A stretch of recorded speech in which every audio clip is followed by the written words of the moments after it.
লোক, welcome to back my channel মনে 6। আজকে যাচ্ছি খেলা দেখতে ইডেন গার্ডেনে, কেকেআর ভার্সেস আরসিবির খেলা। চলো আমার সাথে।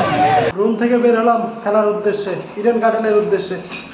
ক্রাউড দেখো ভাই, সবাই কলকাতায় যাবে খেলা দেখতে ইডেন গার্ডেন। জীবনে অনেক টিমের ফ্যান বেস দেখেছি, বাট কেকেআরের মতো ফ্যান বেস কোথাও দেখিনি। কেকেআর মানে ভালোবাসা, কেকেআর মানে ইমোশন, কেকেআর মানেই মানসিক শান্তি।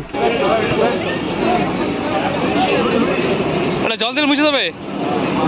হ্যাঁ, জল দিলে মুছে যাবে।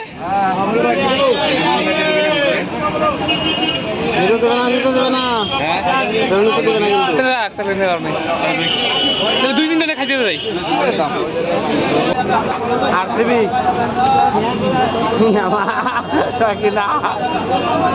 মুখত লাগবে। কি দিবে এটা? কি হলো?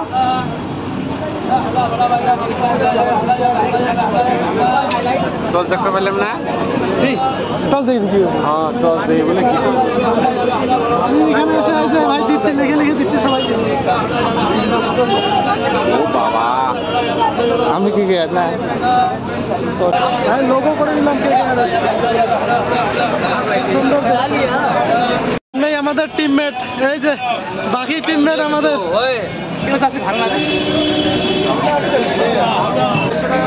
গরমের খাওয়া দাওয়া, চলো লাইনে দাঁড়াইছি, অনেক ভিড়।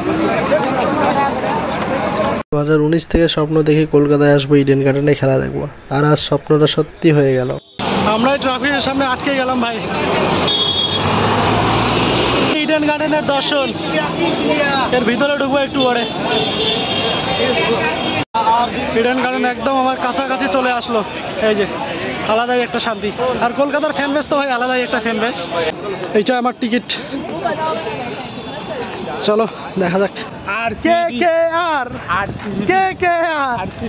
আমি কেকেআর আর আমার ভাই আরসিবি ভাই। নারায়ণের খেলা দেখতে আসছি, এখন নারায়ণ আছে কি নেই বলতেই পারলাম না, অনেক লেট হয়ে গেলাম, 4 মিনিট লেট। ইডেন গার্ডেনের সামনে, এই যে এটা আমাদের গেট নাম্বার 11 গেট। এই যে আমাদের বস আর কি, খেলার টাইম ওভার হয়ে গেছে, জানি না কি হয়েছে ভিতরে। এতটুকু ঢুকতে ভাই 200 বার চেক করলো আমাদেরকে, সত্যি বলতেছি, এভাবেই টাইমগুলো নষ্ট হয়ে গেল আমাদের।